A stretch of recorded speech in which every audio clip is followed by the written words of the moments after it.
chairs are just sitting on right now. Hello, everyone, and welcome to One Chair. As a reminder, none of what you will hear is financial advice, and this podcast is for entertainment and educational purposes only. Hey, everyone. All right, so in this episode, we'll be deep diving further into STRK, this time using Monte Carlo simulations. We'll be looking at Semler Scientific's latest news. We'll also be discussing the Bitcoin corporate event in Prague that happened last Friday. And we will be looking at Bitcoin treasury companies' valuations. And specifically, we'll be looking a bit deeper into the SmarterWeb Company in the UK. Quentin, what do you have for us on STRK this week? Yeah, so this is a follow-up to the discussion we had last week, and the slide that we will be showing first here, you've already seen if you saw our last episode. For our listeners, we have a chart with the MSTR price on the x-axis and the strike price on the y-axis, and then our estimation of what strike's price evolution could be with different MSTR prices in blue. This shows that we have a floor around $80, and then as the price of MSTR increases, the price of strike also increases. At $1,000 mark, then we have a linear increase of strike and MSTR as we have this embedded call option on strike. This model is, however, a bit flawed because if you look at the yield that we have in orange, you can see that the yield is actually decreasing over time, and we have those step functions in the yield going down and the step functions in strike price going up. And this is probably not how price will evolve. And the reason we believe this is a flawed model mostly is if you look at the green curve that we have here is the yield on the non-exposure to MSTR. A bit of a complicated concept, but it basically is a calculation of the yield if you only look at the part of strike that is not convertible into MSTR at a certain price point. So for example, if you had strike at the price of 100 and MSTR is at 600, basically $60 of strike, so 60% of your strike share is at some point convertible into MSTR. So we calculate the yield that you get on the remaining $40. So on $40, you get an $8 yield, which gives you around 20% yield. That's what you see here. And the closer you get to $1,000 of MSTR, the more exponential this curve goes, right? Because the remaining value tends towards zero. So this is not really the right way to look at it because this yield will come down, right? So what we try to do here with our next model is to fix the actual yield that you get at 10%, where it is currently.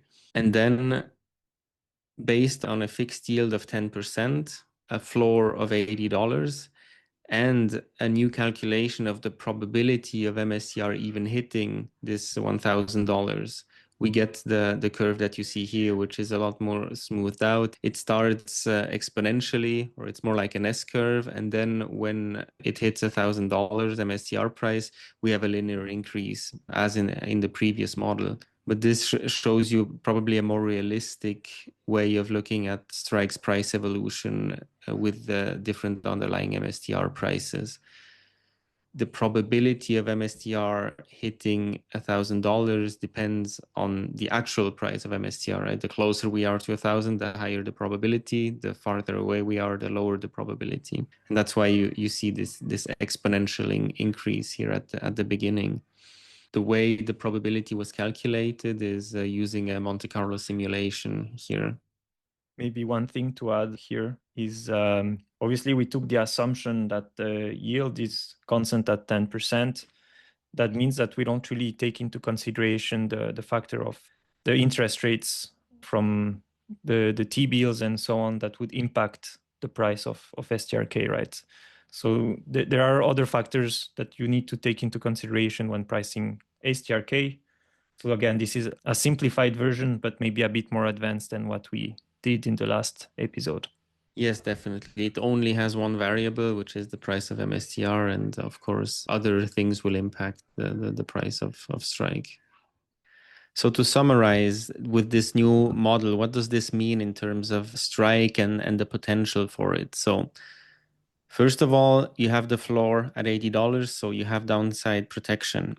Then if you believe long-term Bitcoin will go up, and as a consequence of that, MSTR will go up, you can basically, by Strike, get a yield for whatever long this period will be. It can be 2 months, it could be 2 years or 5 years until MSTR hits $1,000. And then whenever this happens, you can sell your Strike shares at a massive premium to today's price, most likely. So today you would pay $100, and according to this simulation, by the time MSCR hits 1,000, you could sell those shares for 180 because of the underlying yield and the fact that $100 worth of it can be translated into MSCR shares.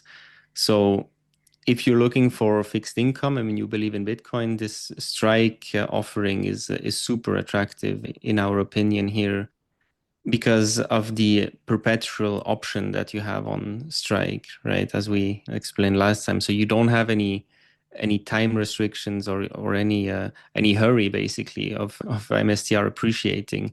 You'll just for as long as you wait, you'll just get your 10% yield annually. And then at some point you can sell your Strike shares at a massive premium. Nice. Maybe just for our listeners, would you mind explaining a bit more what a Monte Carlo simulation is? Yeah, sure. So it's basically a simulation. It's a mathematical model that uses random sampling to model the behavior of systems or processes that have inherent uncertainty in them. Basically, you do many different runs with different parameters, and you look what the outcome is. And here specifically, we have asked the AI to give, with certain inputs, an annual volatility, for example, of 90% on the stock, mean returns of 20%, and more than 10% single day jumps throughout the year. With those inputs and 10,000 trials, how many times does the price of MSTR reach $1,000 or more? And based on those inputs, we then calculated the Strike price. And Monte Carlo, it's called after the city of Monte Carlo because it's famous for its casinos, and it involves repeated random trials like in gambling, basically. All right, great. Okay, that was it on Strike for today. Should we move to the news of the week with Semler Scientific that we talked about last week, and we're wondering why it was one of the Bitcoin treasury companies that was underperforming, especially comparing to a MetaPlanet or the other smaller companies coming up with their Bitcoin treasury strategy.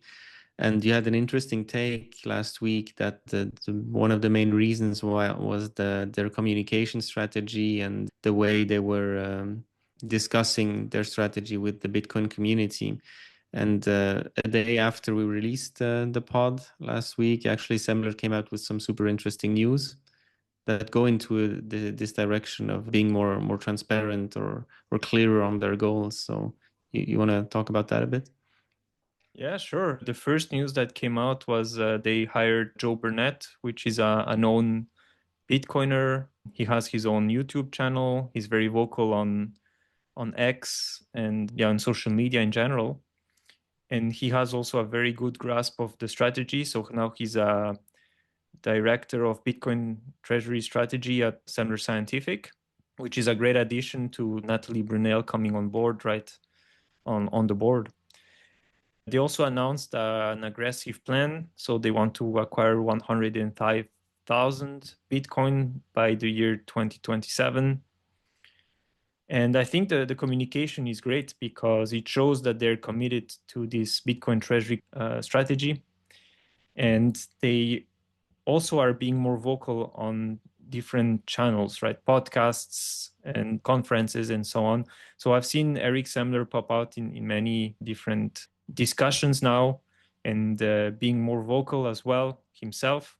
And I like that because that shows that he understands the playbook, as we mentioned it last time, by the way.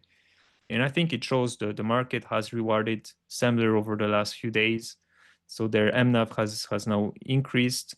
And I'm really looking forward to see what else they come up next.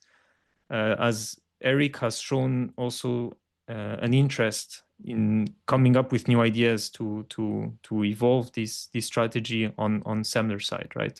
Yes, definitely. We see a big shift in their communication strategy.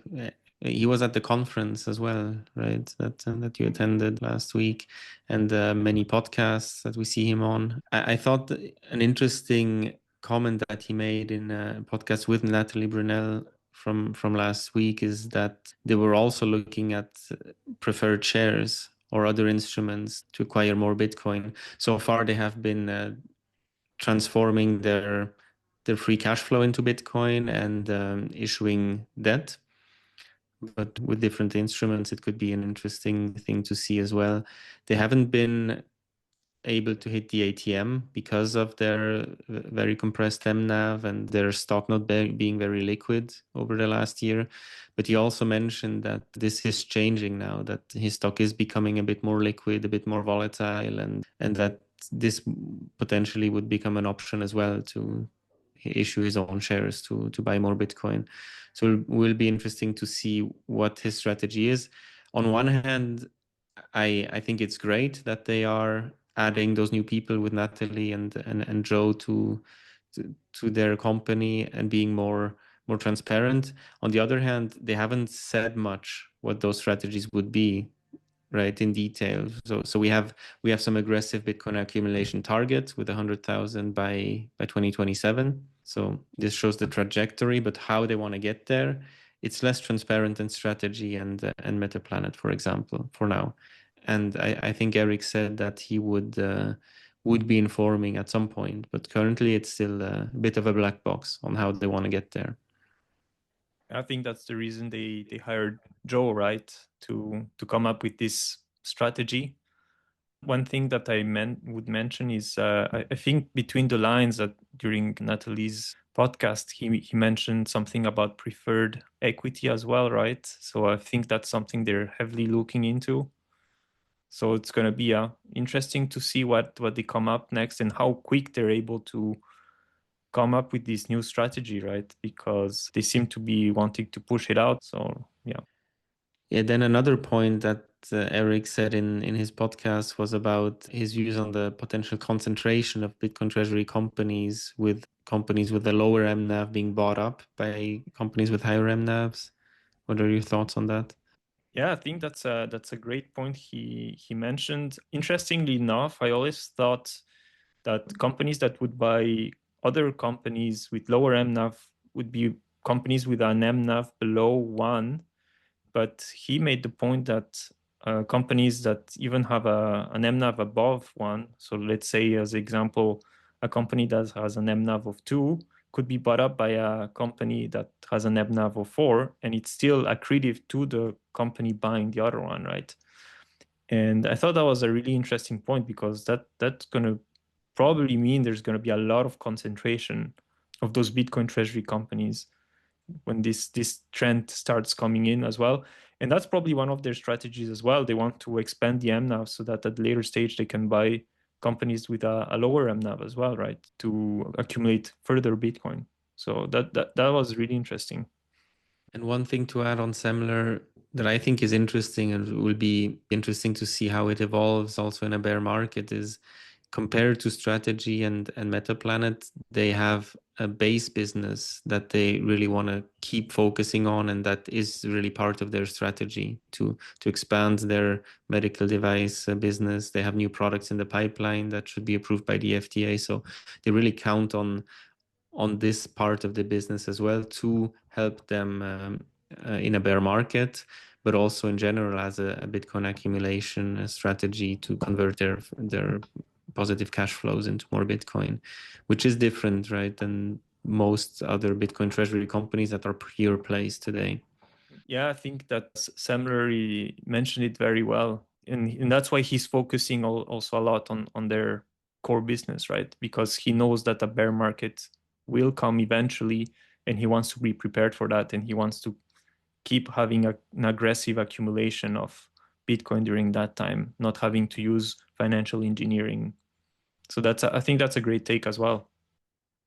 And the one thing I didn't know that was in another podcast, that one of the reasons why the stock performed so poorly over the last 6 months is that they had some headwinds from their base business, basically, with some products not being approved as fast as they thought, and they were sued by the DOJ for things that happened in the past. I'm not sure exactly what it's about, but those were things that worried investors, which is why the stock didn't perform very well. But it should be solved by now, and apparently they will be able to focus now more on their Bitcoin accumulation strategy. Okay, so should we move to your update on the Prague Bitcoin for Corporations event that you visited last week? It was quite a small group of important people that you met there. Yeah, absolutely. So first of all, it was dynamic, it was energetic. You can see there's a lot of attention on Bitcoin treasury companies. Obviously, it was a rather small event, so 210 guests. And yeah, it's maybe a little bubble because the moment that you step out of it, nobody's talking about Bitcoin treasury companies as of now, right? But there you could see people understanding the playbook, talking about it very vividly and enthusiastically as well. Yeah, the panels were also very high caliber, right? It started off really strong with some really known names. Well, Semler that we just talked about. There was Alexandre Lézé from the blockchain group and Adam Back, amongst others. Just maybe to pick up on where we were talking about Semler just before, the bear market is a big topic, right? So in this panel, I thought that was really interesting, is that also the blockchain group are really looking to see how they manage the bear market.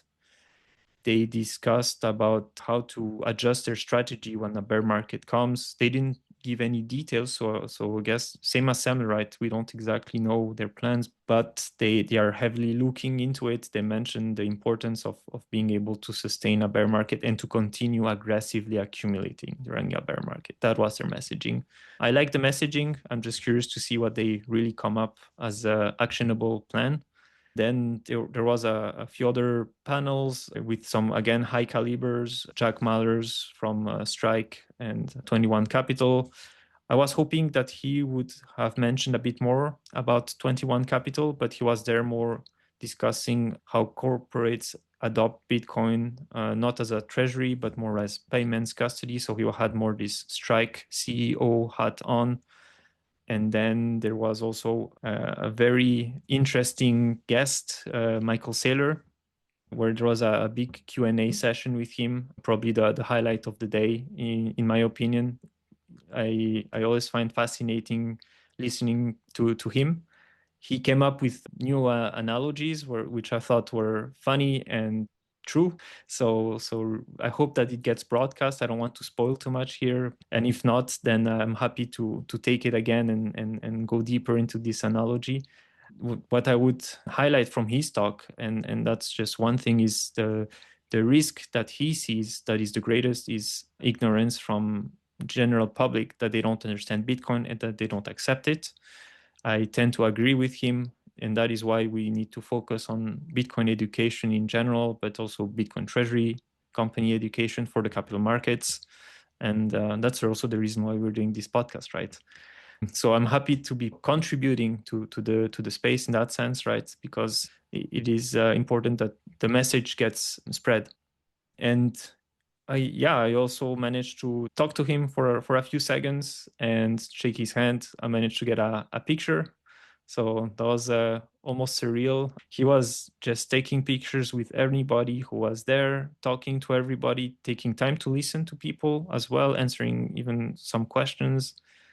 And yeah, I was a bit surprised because obviously, like, you think Michael Saylor, multi-billionaire, he doesn't have time to do these types of things, but he takes his time, and I think he also likes it. So that's great to see. Yeah, that I would encourage anybody to really go to one of these conferences. You get energized yourself. You realize that you can talk to the panelists, to anybody talking. They're really approachable. Everybody's happy to talk to you, to answer your questions. You also get to talk to a bunch of people who are just like you, fascinated by the same topic. So it's just great. So I really had a great time, and I hope that we managed to go with Quentin at some point to one of these events, right? Very nice. Yeah, would be cool to join you. Jealous that you were able to meet all those great people there. But great. I was just thinking when you were talking about that the risks or the strategy during a bear market, that this was a focus point is interesting to me. And I see two scenarios playing out in a bear market. One is rather negative and the other is positive. The negative one would be that all of those Bitcoin treasury companies that didn't do a good job in protecting themselves have to unwind, which means that they would have to sell their Bitcoin because they get margin called, and this puts a downward pressure on price. This would lead to a kind of liquidation event that we saw with FTX in the last bear market, right? That accelerated the downside of the bear markets through those liquidations. The other scenario is if those companies or if the bigger ones are able to find strategies to not get liquidated, but also to have the opportunity to buy more Bitcoin in a bear market, this would heavily dampen the downwards effects of a bear market. It would put a floor on the price of Bitcoin with all those strong Bitcoin treasury companies being able to accumulate and supporting the price, right? And potentially smaller ones would blow up, but they wouldn't blow up in a sense of getting well liquidated. They would just be bought up by the stronger Bitcoin treasury companies, right? And those Bitcoin would also not hit the market in that sense and not put downward pressure on the price. So it will be interesting to see what dynamics will be in and how frothy the market gets beforehand. And but it looks like the bigger ones are thinking about that, right? The strategy, we know they have a very solid strategy with their preferred shares, and the others are looking at it too, apparently. So I don't know if that was a topic of discussion at all with the panelists, or it didn't go that deep, as mentioned. Yeah, I think the first panel, again, with Semler, Alexandre Lézé, and Adam Back, they discussed it a little bit, but to the extent that, yeah, the companies need to be prepared for a bear market. They didn't go into the scenarios that could happen for the bear market. Your points are very interesting because you right now you're just picturing two scenarios. One that is absolutely catastrophic because now suddenly you have a huge unwind, and there you can probably see an 80 to 90% even price pressure right downward.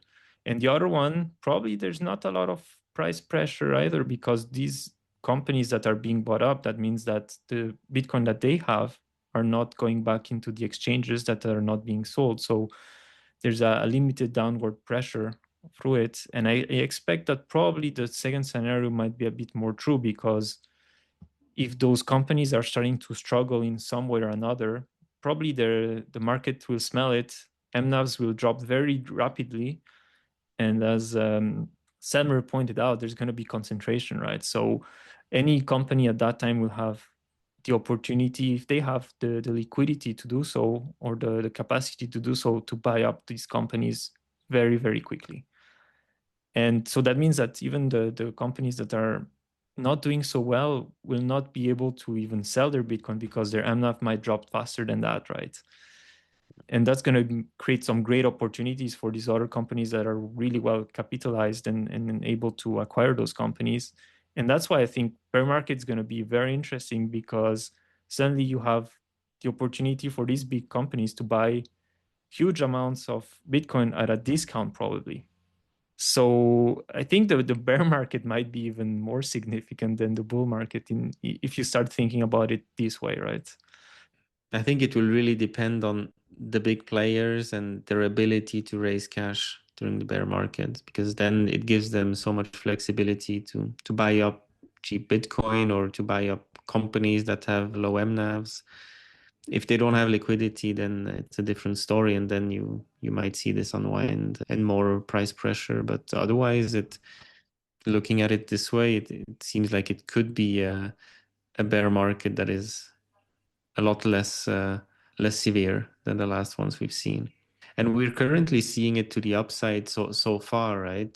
We've been in a bull market now for 2 years, but there's no exponential growth in the price of Bitcoin like we have seen in previous bull markets, right? It's kind of slow and steady.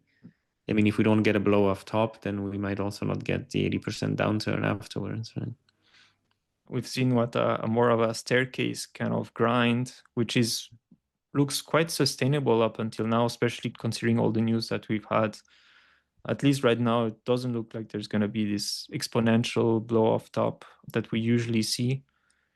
And yeah, as long as the companies keep getting liquidity to acquire more Bitcoin right now, even bear market seems improbable, right? Or a proper bear market, let's put it that way, because I think there's still going to be cycles, but probably not to the extent that we've seen in the last Bitcoin cycles.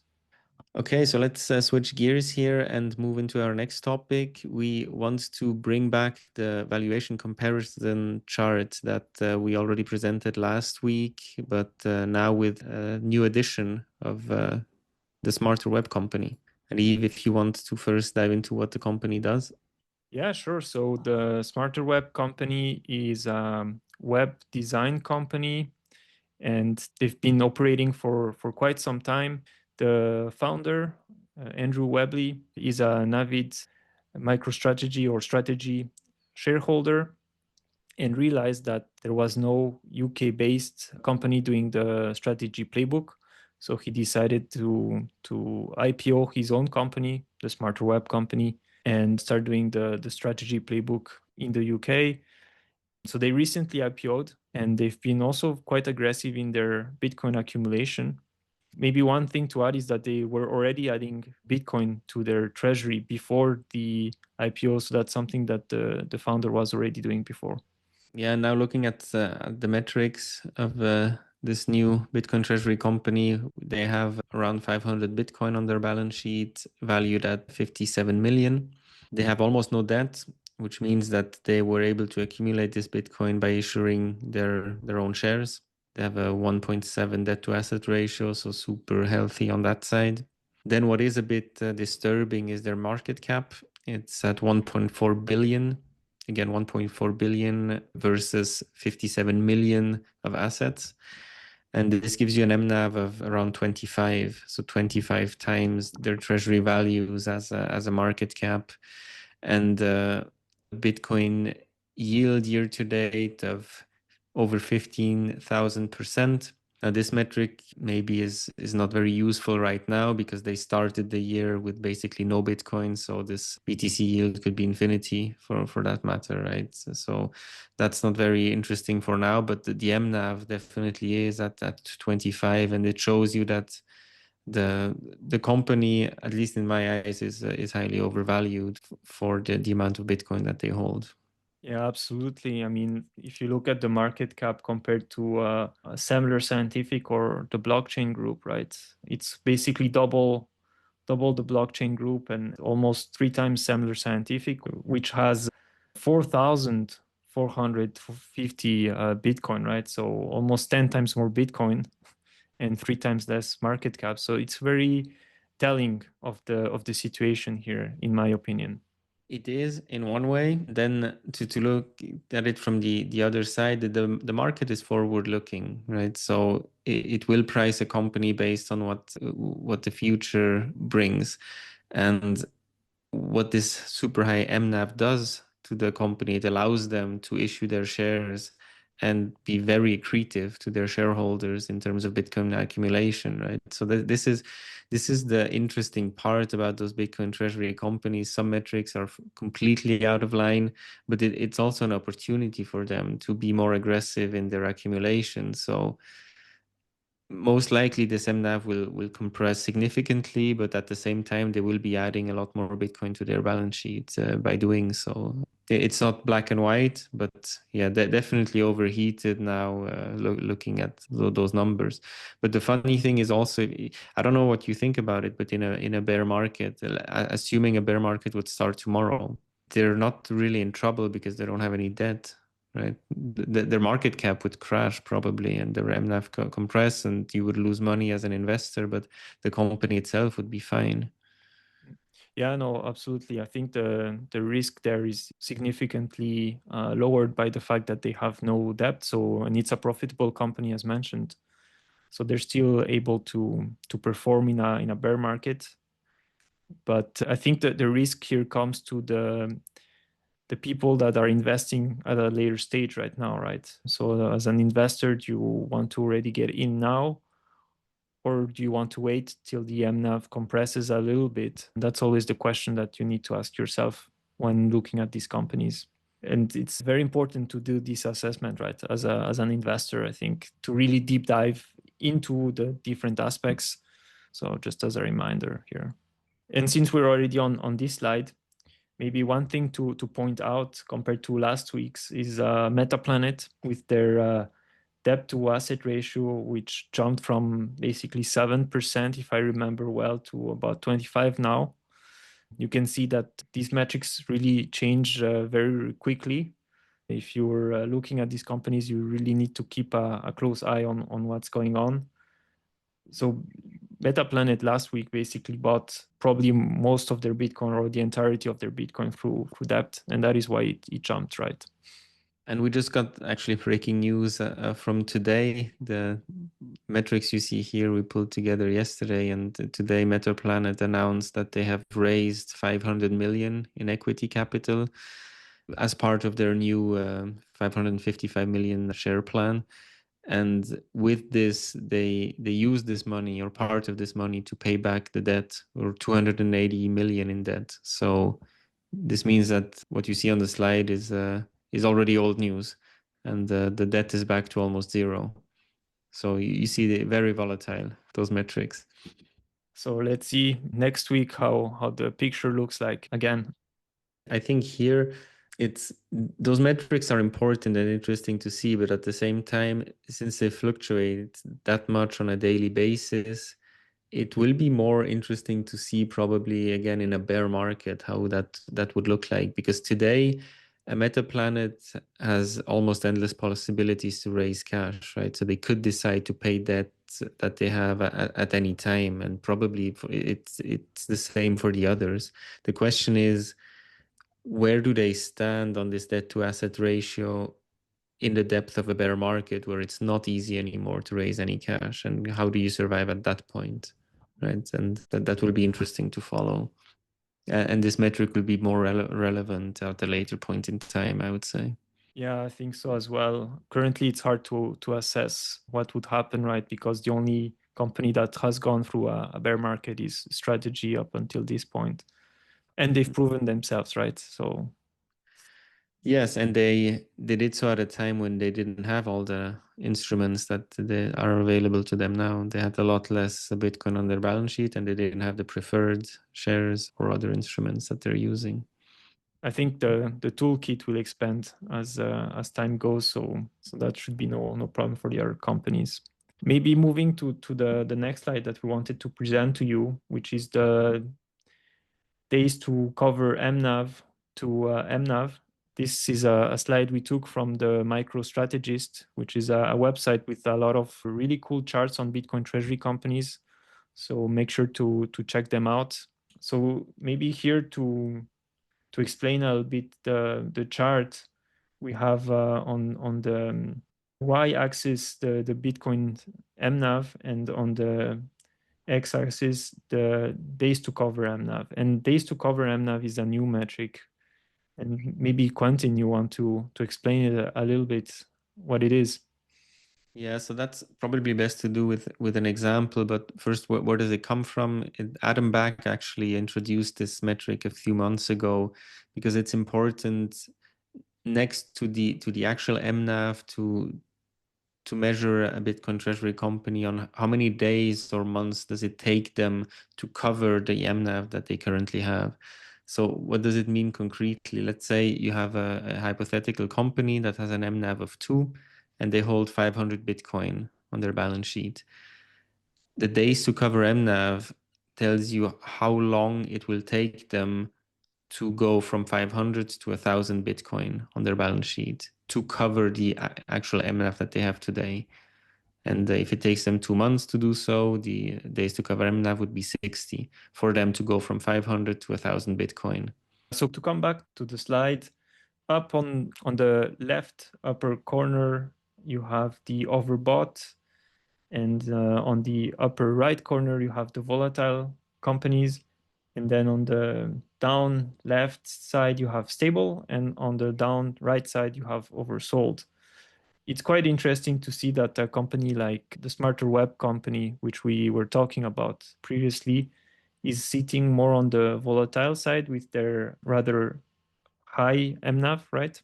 And a company like Strategy with their a bit under 2 mNAV is more on the stable side. And this gives you actually a pretty good picture of where the companies are sitting, what are the companies that are maybe a bit overheated in valuation, and which ones you can look at to pick up if they might be a little bit oversold or maybe undervalued. So pretty interesting chart to have a look. And maybe just to add, you can see that the companies like MetaPlanet or the blockchain group with an mNAV of roughly 6 that are sitting more on in the middle grounds, right, in between a stable and overbought. All right, great. So I think that's about it. So let's go to final thoughts. Quentin, do you want to start? Yeah, so from my end, for this week, it's just be careful out there. We saw with the example of the SmarterWeb Company that some of those Bitcoin treasury companies are super overheated. Yeah, do your research before you start investing in the next big thing. Yeah, I completely agree. Regardless, I think the SmarterWeb Company will be successful in the long run, but it might be volatile in the short run, right? So just be careful with that. There are other risks that we should cover when looking at Bitcoin treasury companies, and maybe that's something that we can deep dive in a future episode. One last thing I would really encourage all the listeners and viewers is if you have the opportunity to go to one of these events, make sure to do so. It's super insightful. You will learn a lot of new things. You will be able to talk to anyone, the panelists, ask their questions, and they're always happy to talk to you as well. Also to connect with other like-minded people. So really make sure to attend one of those events. With that said, see you on the next one. Cheers. Bye-bye, everybody. See you next time. How many chairs are you sitting on right now?